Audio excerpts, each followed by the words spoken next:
আসসালামু আলাইকুম। শুরু করছি শেষ চৈত্রের ঘ্রাণ পর্ব ১৪। লিখেছেন নূরজাহান আক্তার আলো। খুনসুটি ঝগড়া করতে করতে সায়ন স্বর্ণ এসে পৌঁছেছে একটি পুরনো মন্দিরের সামনে। এই মন্দিরে আগে কালীমূর্তির পূজা হতো। মন্দিরের পুরোহিত রামকৃষ্ণচরণের কাটা মুন্ডু পাওয়ার পর থেকে পুজো অর্চনা বন্ধ থাকে। এরপর নানান কুসংস্কার ছড়াতে ছড়াতে ধীরে ধীরে মন্দিরটি একেবারের জন্যই বন্ধ হয়ে যায়।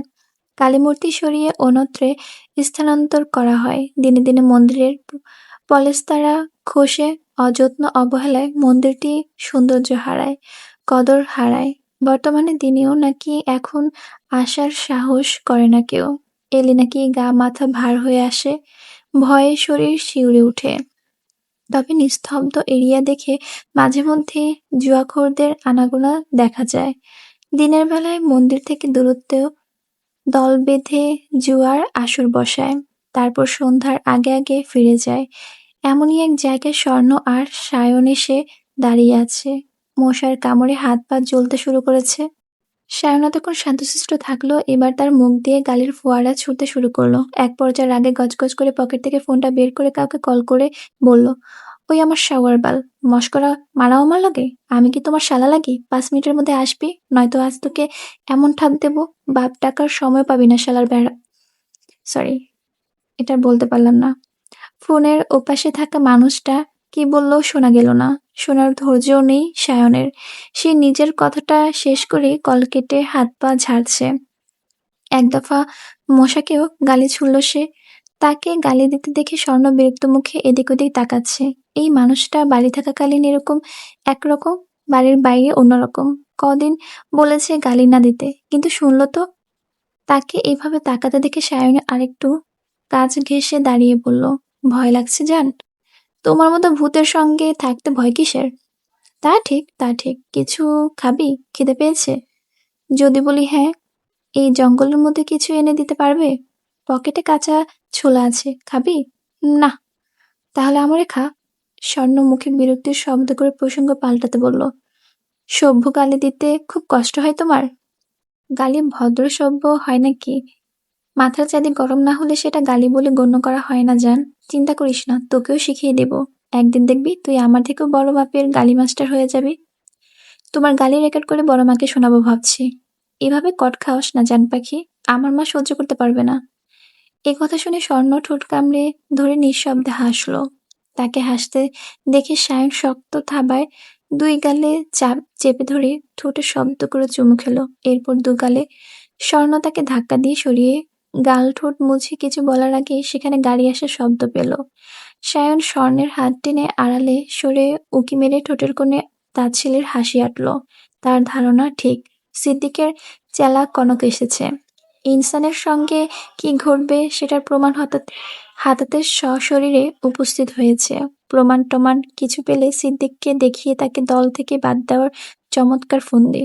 কিন্তু এত কাঁচা কাজ করার মানুষ সে নয়। কনককে একটু খেলানো যাক, এ কথা ভেবে সে স্বর্ণের দিকে তাকিয়ে বলল, যান, শালাকে কিছু দিয়ে আয় তো। কি দেব? চুমু টুমু কিছু? একদম জানে মেরে ফেলবো। আমার ভাগের জিনিস অন্যকে দিলে? এক কাজ করি, ওর ভবিষ্যতের উপর ঠাডা মেরে ফেলি, যাতে সম্বন্ধের পর বিয়ে পিড়িতে বসেও নিজের পুরুষত্ব নিয়ে ভয় থাকে। যাবে যাও, বলার কি আছে, তবে তাড়াতাড়ি এটাকে বিদায় করো। আরেক পাখি যে কোনো সময় চলে আসতে পারে। হুম, তুই এখানেই থাক, আমি যাব আর আসবো। সাবধানে, ভুলও বুঝতে যেন না পারে, এটা তুমি স্মরণে রেখো। আসল কাজ এখনো বাকি। স্বর্ণের কথা শুনে সায়ন সম্মতি সূচক মাথা নাড়িয়ে এক দৌড়ে কনকের গাড়ির কাছে গেল। কনক আশপাশ উঁকি মেরে কারো উপস্থিত বোঝার চেষ্টা করছে। বোকা কনক সায়নের সুবিধা করতে গাড়ির লাইটটা অফ করেই গাড়ি থেকে নেমেছে। এই সুযোগে সায়ন কনকের মাথায় ওড়না পেঁচিয়ে একের পর এক লাথি বসালো প্যান্টের চেইন বরাবর।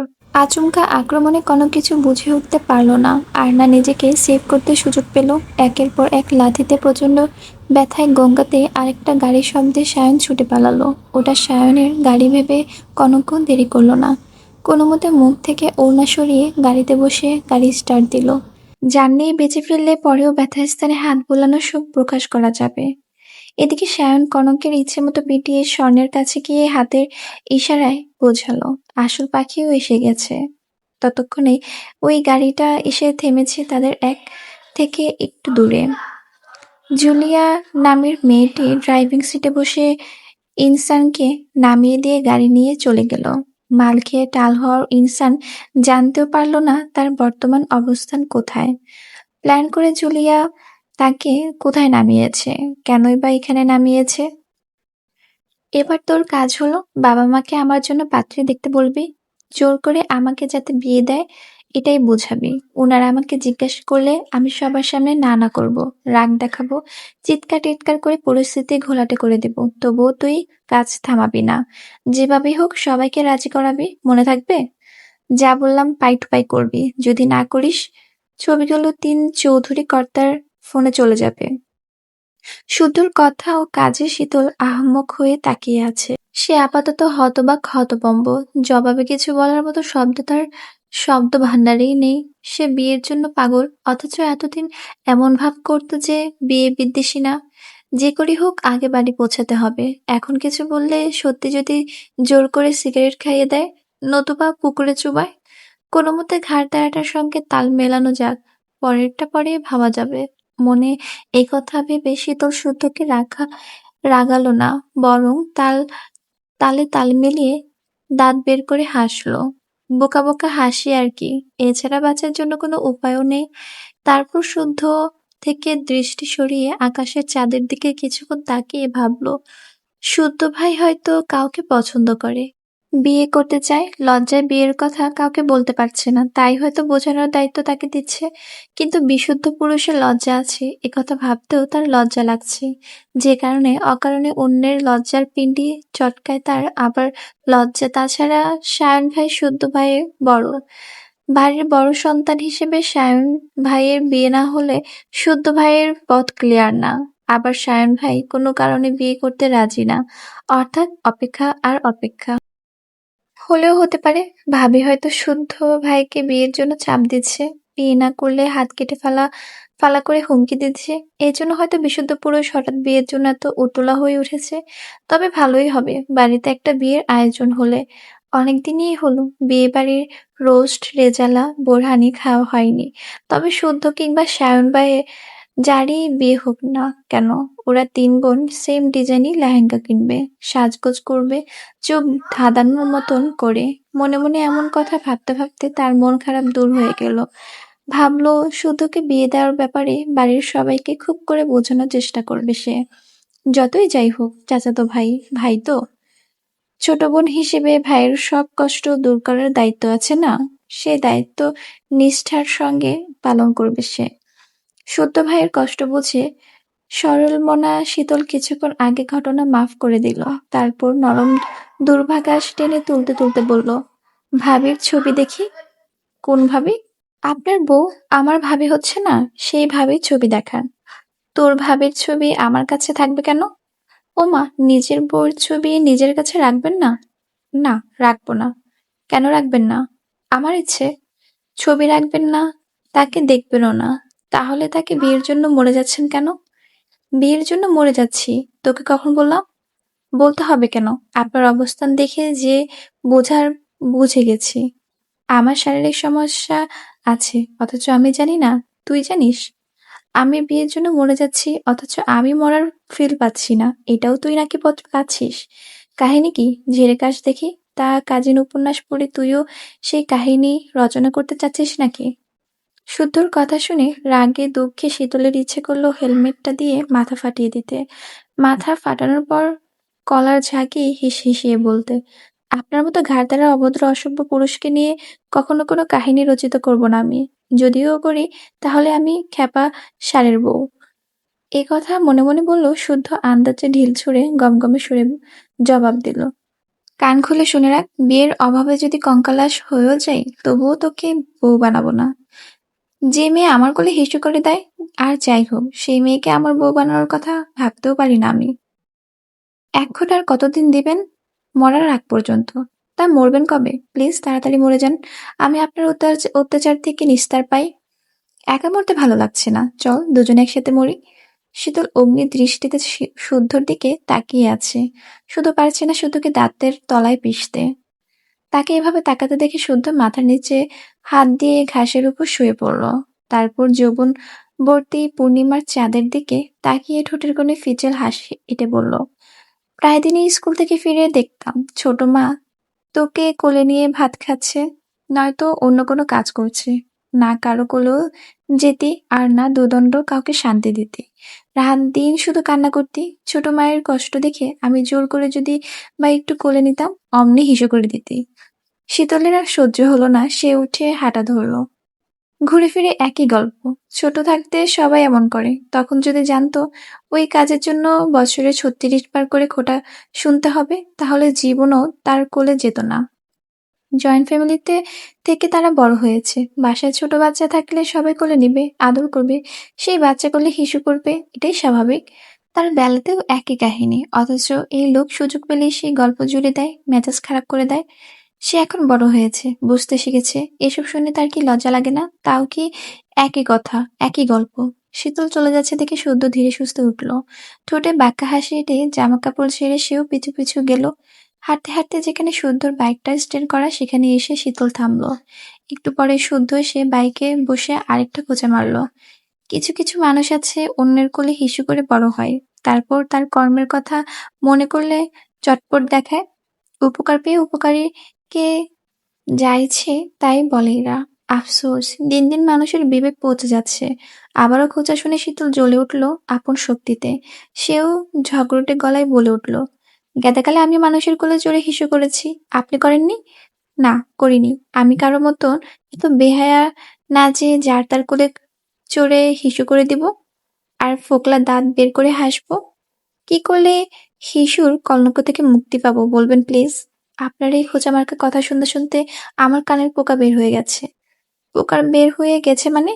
তুই কানে পোকা পালতি নাকি? বাড়ির পেছনে তো অনেক জায়গায় পড়ে আছে।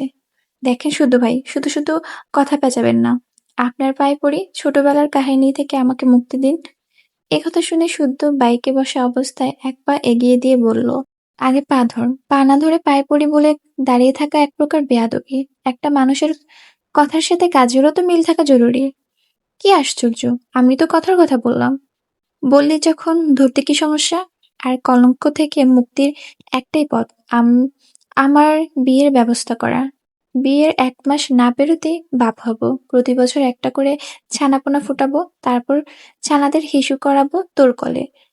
আমার কোলে তুই হিসু করেছিস, আমার ছানারা তোর কোলে হিসু করবে। হিসাব বরাবর। ঠিক আছে ভাই, ঠিক আছে, তাই হবে। আমার জীবনে এখন একটাই টার্গেট, আপনাকে বিয়ে করানো। একথা বলে শীতল গজগজ করতে করতে বাইকের পিছনে চেপে বসলো। তাকে বসতে দেখে শুদ্ধ বাইক ছুটালো অজানা পথ ধরে। রাত বাড়ছে ধরা বাঁধার নিয়মে। অজানা পথ, অচেনা গন্তব্য। ছুটছে উদ্দেশ্যবিহীন ভাবে। কি মনে করে শীতল মাথা থেকে হেলমেট খুলতেই তার চুলগুলো অবাধ্য হয়ে উঠতে লাগলো। শুদ্ধ ধমকে উঠল, পাত্তা দিল না, বরং প্রাণ ভরে শ্বাস নিল। মুক্ত বাতাসে চোখ বন্ধ করে ২ হাত দুদিকে প্রসারিত করে মিষ্টি করে হাসলো। কোন দিকে বাইক যাচ্ছে সে জানে না। যেদিকে যাচ্ছে যাক, তার ভালোই লাগছে। এই রাস্তার লাইট থাকায় তেমন ভয় লাগছে না। এভাবে কিছুক্ষণ চলার পর শুদ্ধ বলল, প্রাণ নিয়ে বাড়ি ফিরতে চাইলে আগে চুল বেঁধে হেলমেট পর, নয়তো অ্যাক্সিডেন্ট করে দুজনের ভবলীলা সাঙ্গ করে দেরি হবে না। শীতল শুনল না, বরং টেনে টুনে শুদ্ধর হেলমেটটাও খুলে নিল। বাতাসে উড়তে লাগলো শুদ্ধর চুল। শুদ্ধ বেয়াদব টেয়াদব বলে ধমকালেও কিছু মনে করল না, কারণ এ তো আর নতুন কিছু না। এসব সে রোজই শোনে। তাই আর একটু সাহস দেখিয়ে পেছন থেকে শুদ্ধর চুল টেনে দিতে দিতে বলল, একটা কথা বলি? না। বলি না প্লিজ। না বললে পেট ব্যথা করবে আমার। কিছুদিন আগে শায়ন ভাইয়ার কাছে খুব সুন্দর দেখতে একটা ছেলে এসেছিল, আহানাফ নাম। ওই ভাইয়াটার সঙ্গে আমার দেখা হয়েছিল। ভাইয়াটা শখ আপুকে পছন্দ করে, বিয়ে করতে চায়। আমার দুলাভাই হিসেবে খাপে খাপ। তাই আমি আপুর নাম্বারটা উনিকে দিয়েছি, বলেছি প্রেম করে আপুকে পটিয়ে নিতে। একথা শোনা মাত্রই আচমকা বাইক থামাতেই তার পিঠের উপর হুমড়ি খেয়ে পড়ল শীতল। নাকের ব্যথা পেয়ে নাক ডলার আগেই বাজখাইর গলায় শুদ্ধ বলল, অচেনা একজন শখের নাম্বার চাইলো আর তুই দিয়ে দিলি? এই মহৎ কাজ করতে কে বলেছে তোকে? কেন, কি হয়েছে? আবার জিজ্ঞেস করছিস কি হয়েছে? বেয়াদব কোথাকার, থাপড়ে দাঁত ফেলে দেবো তোর। শুধু শুধু বকছেন কেন? নিজে বিয়ে পাগল তার বেলা। এদিকে সায়ন ভাইও প্রেম করে বলেছি নাকি কাউকে? কে কাকে পছন্দ করে, কে কাকে ভালোবাসে, এসব দেখা ছাড়া কাজ নেই তোর? এসব করতে পেলে পুষে বড় করা হচ্ছে তোকে? ঘুরে ফিরে আমার চোখে পড়ে, এটাও কি আমার দোষ নাকি? প্রায় সবাই কথায় জানি, শুধু আপনারটা বাদে। আপনার কাহিনী জানলেই 16 আনা পূর্ণ হবে। শীতলের দিকে বিরক্ত চোখে তাকিয়ে শুধু বাইকটা টান দিয়ে টং চায়ের দোকানের সামনে থামালো। দোকানিকে চা দিতে বলে দোকানের সামনে থাকা ড্রাম থেকে এক মগ পানি তুলে শীতলকে বলল চোখে মুখে পানি দিতে। ঘুম ছুটাতে শীতল তাই করলো। দোকানে চা বানাচ্ছে দেখে শুদ্ধ আশেপাশে তাকিয়ে শীতলকে দাঁড়াতে বলে এগুলো জঙ্গলের দিকে। কয়েকটা পা ধাপ এগিয়ে হঠাৎ ঘাড় ঘুরিয়ে পেছনে তাকাতেই অমনি তার প্রশস্ত বুকের সাথে শীতল বাড়ি খেলো। ব্যথা পেয়ে নাক ডলতে ডলতে খ্যাঁক করে বলল, আশ্চর্য তো, খাবার মতো দাঁড়িয়ে গেলেন কেন? তুই কোথায় যাচ্ছিস? আপনার সঙ্গে? আমি কোথায় যাচ্ছি আমি কি করে বলবো? জানিস না তো পিছু নিয়েছিস কেন? শুধু শুধু কথা পেঁচাবেন না। কোথায় যাচ্ছেন বলে গেলেই তো হতো। মূত্র বিসর্জন দিতে যাবি? গেলে আয়, গল্পে গল্পে কাজ সারি। ছি, কিসব কথাবার্তা! ছি, ছি এর কি হলো? মূত্র বিসর্জন দিতে চেয়েছি, অন্য কিছু তো করতে চাইনি। কোন মসজিদে জিলাপি বিলালে আপনার লাগাম ঠিক হবে বলবেন প্লিজ? একথা বলে শুদ্ধকে আর কিছু বলার সুযোগ দিল না সে। দোকানের সামনের বেঞ্চে বসলো। দোকানিকে জায়গার নাম জিজ্ঞাসা করলে উনি জবাব দিল। একটু পরে শুদ্ধ ফিরে এসে দাঁড়াতেই দোকানে জানতে চাইলো, আব্বা, এটি আমাগো আম্মাজান লাগে? তাকে আমিও চিনি না কাকা। রাস্তায় পড়েছিল, ধুলো ঝেড়ে সঙ্গে নিলাম। থাকতে চাইলে রেখে দেব, না যেতে চাইলে অজানা গন্তব্যে ছেড়ে দেব। এই কথা শুনে শীতল ভ্রুকুটি করে তাকালো দোকানের দিকে। দোকানি হো হো করে হেসে ফেললো। হাসলো শুদ্ধ। তারা কেন হাসলো বোধগম্য হলো না শীতলের। অতঃপর তারা চা পান করে পুনরায় ভবঘুরে হয়ে বাড়ি ফিরল। ভোরের দিকে শীতল কোনো মতে হেলমেট রেখে সেভাবে ঘুম। এক ঘুমেই দুপুর পার। একতলা বিশিষ্ট একটি বিল্ডিং এর সামনে দাঁড়িয়ে আছেন মাঝবয়সী এক লোক। নাকের ডগার উপরে মোটা কাচের চশমা, পরনে কুঁচকে যাওয়ার পাজামা ফতুয়া, হাতে একটি ব্যাগ। ব্যাগে সম্ভবত কাগজপত্রই রয়েছে। তিনি চশমা ঢেলে ভ্রু কুঁচকে একটু এগিয়ে এলেন। তারপর নেম প্লেটে বড় বড় অক্ষরে লেখা নামের দিকে দৃষ্টি নিবদ্ধ করে নামটা বিড়বিড় করে উচ্চারণ করলেন, অ্যাডভোকেট শতরূপা চৌধুরী। অবশেষে তিনি সঠিক গন্তব্যে এসেছে। এতদূরে জার্নি করে আসা সার্থক হলো তার। উনি কাপা হাতে কলিং বেল চাপতেই একজন যুবক দরজা খুলে হড়হড় করে বলল, চটি খুলে পদধূলি ঝেড়ে হাগামোতা সেরে পাশের রুমে বসুন। একটু পর ম্যাডাম এলে গলা ঝেড়ে খানিকটা কেশে নিজের সমস্যার কথা জানাবেন। আলোচনা চলাকালীন কোষ্ঠকাঠিন্য রোগীর মতন কুতকুত করবেন না। চুলকাচুলকি মোচড়ামুচড়ি ম্যাডাম একদমই পছন্দ করে না। তাই এসব থেকে নিজেকে সংযত করবেন। ধন্যবাদ।